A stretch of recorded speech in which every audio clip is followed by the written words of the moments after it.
स्वागत है आप सभी का अष्टावक्र गीता की इस अनुक्रमित श्रृंखला में। आज हम प्रकरण 9 के श्लोक 5 से 8 का अध्ययन करेंगे। अगले श्लोक में अष्टावक्र ऋषि ज्ञान मार्ग के एक अत्यंत सूक्ष्म सत्य को प्रकट करते हैं। वे कहते हैं, संसार में ज्ञान की व्याख्या करने वाले असंख्य महर्षि, संत और योगी हुए हैं, परंतु उनके विचार, उपदेश और साधनाएं एक दूसरे से भिन्न दिखाई देते हैं। किसी ने कहा साधना करो, किसी ने कहा साधक कौन है यह देखो, किसी ने कहा कर्म ही मार्ग है, किसी ने कहा ज्ञान ही मुक्ति है।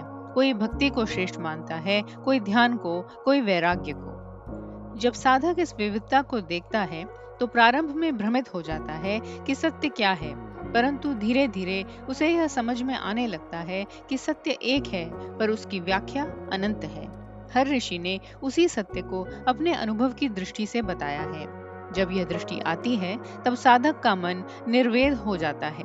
उसे यह ज्ञात हो जाता है कि किसी विचार, पद्धति या मत में ही सत्य बंधा नहीं है। वह मतों के संघर्ष में नहीं पड़ता, बल्कि मतों के परे स्थित मौन सत्य को अनुभव करने लगता है। वह कहता है, यदि ऋषियों और योगियों के मत भी भिन्न हैं, तो किसे पकड़कर चलूं? अब तो केवल अपने भीतर के साक्षी को ही देखना है। यही अवस्था शांति है, क्योंकि जब बाहर के विचारों और मान्यताओं से मुक्ति मिलती है तो मन भीतर के मौन में ठहर जाता है। यह ठहराव ही ज्ञान का द्वार है। इसीलिए अष्टावक्र कहते हैं, जो व्यक्ति यह देख लेता है कि सत्य की व्याख्या करने वाले भी आपस में एक मत नहीं हैं, वह वास्तविक रूप से विवाद और साधना दोनों से परे हो जाता है। ऐसा व्यक्ति किसी मार्ग को नहीं पकड़ता और न ही किसी को छोड़ता है। वह बस स्वयं में स्थित हो जाता है। यह स्थिति निर्वेद कहलाती है, जहाँ न आकर्षण है न प्रतिकर्षण, केवल शांत दृष्टा भाव है। और यही परम शांति मोक्ष की भूमिका है। अतः जब मनुष्य यह देखता है कि संतों और योगियों के मत और विचार भी भिन्न हैं, तो वह जान जाता है कि सत्य शब्दों और विचारों से परे है। इस बोध से उसके भीतर वैराग्य और गहरी शांति उत्पन्न होती है। वह विवाद, मतभेद और साधना की जटिलता से ऊपर उठकर अपने भीतर के मौन में स्थित हो जाता है। सत्य किसी एक मत, मार्ग या दर्शन से सीमित नहीं है। मतों की विविधता देखकर जो व्यक्ति भीतर मौन में उतरता है, वही वास्तविक ज्ञानी है।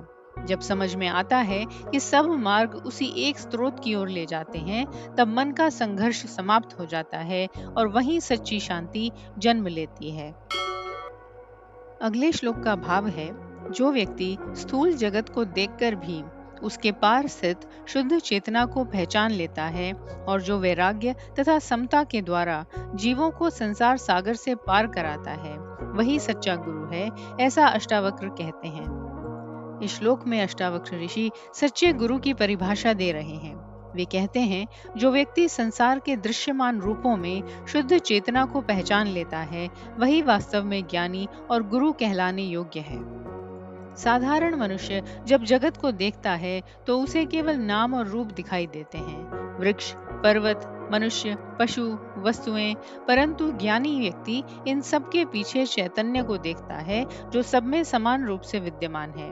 वह समझता है कि यह सारा जगत मूर्तियों यानी रूपों का खेल है, परंतु मूल में सब एक ही चेतना के रूप हैं। ऐसे व्यक्ति को रूपों के माध्यम से भी आत्मा का बोध होने लगता है। फिर अष्टावक्र कहते हैं, जो व्यक्ति इस ज्ञान को प्राप्त कर लेता है और निर्वेद यानी वैराग्य तथा समता यानी समान दृष्टि के साथ जीवन जीता है, वही संसार में दूसरों को भी मुक्त कर सकता है। ऐसा व्यक्ति न किसी से आसक्त होता है, न घृणा करता है। वह जीवन के सुख दुख, हानि लाभ, मान अपमान सब में समान रहता है। उसकी दृष्टि में संसार का नाटक केवल चेतना का खेल है। वह जब दूसरों को उपदेश देता है तो उपदेश शब्दों से नहीं, अपने जीवन की स्थिरता और समता से देता है। ऐसे ज्ञानी के पास रहना मात्र भी साधक को भीतर से बदल सकता है, क्योंकि वह किसी विचार से नहीं, अपने अस्तित्व की शांति से सिखाता है। इसलिए अष्टावक्र कहते हैं, जो मूर्तियों में चैतन्य का अनुभव कर चुका है, जो वैराग्य और समता से युक्त होकर दूसरों को संसार सागर से पार कराता है, वही सच्चा गुरु है। यहाँ गुरु का अर्थ केवल शास्त्र बताने वाला व्यक्ति नहीं, बल्कि वह जो जीवन द्वारा, मौन द्वारा, अनुभव द्वारा मुक्ति का मार्ग दिखा सके। ऐसा गुरु कोई भूमिका नहीं निभाता, वह स्वयं अस्तित्व में गुरु होता है। अतः जो व्यक्ति जगत के रूपों में भी चेतना का अनुभव कर लेता है तथा वैराग्य तथा समता के साथ जीता है, वही सच्चा गुरु है। ऐसा गुरु अपने ज्ञान से नहीं, अपने मौन और शांति से संसार के बंधनों से मुक्त कर देता है। सच्चा गुरु वही है जो मूर्तियों में अमूर्त हो, रूपों में चैतन्य को और जगत में आत्मा को देखता है। जो स्वयं वैराग्य और समता में स्थित है, वही दूसरों को भी शांति और मुक्ति की ओर ले जा सकता है। अगले श्लोक का भाव है, हे साधक, इस संसार में जो कुछ भी रूप, परिवर्तन और घटना दिखाई देती है, उन्हें केवल पंचभूतों के विकार के रूप में देखो। पृथ्वी, जल, अग्नि, वायु और आकाश के संयोजन के रूप में। जब तुम वस्तुओं को इस दृष्टि से देखोगे, तो उसी क्षण बंधन से मुक्त होकर अपने आत्म स्वरूप में स्थित हो जाओगे। यह श्लोक अष्टावक्र गीता के अत्यंत महत्वपूर्ण बोधों में से एक है। अष्टावक्र यहाँ ज्ञान दृष्टि की साधना सिखाते हैं। मनुष्य का बंधन कहाँ है? वह वस्तुओं को वास्तविक मानकर उनसे आसक्त हो जाता है। देह, परिवार, वस्तुएं, समाज, मान, प्रतिष्ठा, सुख, दुख इत्यादि, यह सब भूत विकार है, अर्थात पंचभूतों का संयोजन और परिवर्तन मात्र है। पृथ्वी से शरीर बना, जल से उसकी नमी, अग्नि से उसका ताप, वायु से उसका प्राण, आकाश से उसका स्थान। जब ये पांच तत्व मिलते हैं तो जीव का भ्रम पैदा होता है, और जब अलग होते हैं तो हम मृत्यु कहते हैं। परंतु तत्व नष्ट नहीं होते, केवल रूप बदलता है। अष्टावक्र कहते हैं, यदि तुम इस जगत को केवल पंचभूतों के परिवर्तन के रूप में देखो, तो बंधन अपने आप टूट जाएगा, क्योंकि बंधन केवल मोह में है। यह मेरा है, यह मैं हूँ, यह अच्छा या बुरा है। जब यह दृष्टि बदल जाती है और ज्ञानी जान लेता है कि सब कुछ तत्वों का खेल है, तो मन में किसी भी वस्तु के प्रति न द्वेष रहता है, न आकर्षण। उदाहरण के लिए, यदि तुम मिट्टी के बर्तन को बर्तन नहीं, मिट्टी के रूप में देखो, तो बर्तन टूटने पर दुख नहीं होगा, क्योंकि तुम जानते हो कि वह मिट्टी ही था, मिट्टी ही रहेगा। इसी प्रकार जब तुम संसार को भूत मात्र के रूप में देखोगे, तो किसी भी परिवर्तन से तुम्हारी आत्म शांति प्रभावित नहीं होगी। यही दृष्टि आत्मज्ञान की नींव है। जब साधक ऐसा देखता है, तो उसे उसी क्षण बंधन समाप्त हो जाता है, क्योंकि बंधन केवल अज्ञान का भ्रम था और ज्ञान के प्रकाश में भ्रम मिट जाता है। तब साधक अपने वास्तविक स्वरूप शुद्ध चेतना में स्थित हो जाता है, जहाँ न जन्म है, न मृत्यु, न सुख दुख, इन सब का कोई प्रभाव नहीं। अतः जो व्यक्ति संसार को पंचभूतों के संयोजन के रूप में देखता है, वह जान जाता है कि सब कुछ नश्वर और परिवर्तनशील है। ऐसा जानने वाला साधक वस्तुओं के प्रति आसक्त नहीं रहता, और जब आसक्ति समाप्त हो जाती है, तो वह अपने आत्म स्वरूप शुद्ध चैतन्य में स्थित हो जाता है। जब दृष्टि बदल जाती है, तब संसार बदल जाता है। जो साधक जगत को तत्वों का खेल मानकर देखता है, वह उसी क्षण मुक्त हो जाता है, क्योंकि उसे अब कुछ पाने या खोने की चिंता नहीं रहती। अगले श्लोक का भाव है, वासनाएं ही संसार हैं, मन की इच्छाएं, लालसाएं, आकांक्षाएं ही बंधन का कारण है। यदि तुम सभी वासनाओं को त्याग दो, तो वही सच्चा त्याग है। जब इच्छाएं मिट जाएंगी, तब तुम अभी और यहीं हर परिस्थिति में अपने आत्म स्वरूप में स्थित हो जाओगे। इस श्लोक में अष्टावक्र संसार और मुक्ति का सार एक ही वाक्य में कह देते हैं। वासनाएं ही संसार हैं। हम अक्सर मानते हैं कि संसार बाहरी वस्तु है, परिवार, समाज, लोग, धन, नाम इत्यादि। लेकिन अष्टावक्र कहते हैं कि यह बाहरी नहीं, भीतर की मानसिक अवस्था है।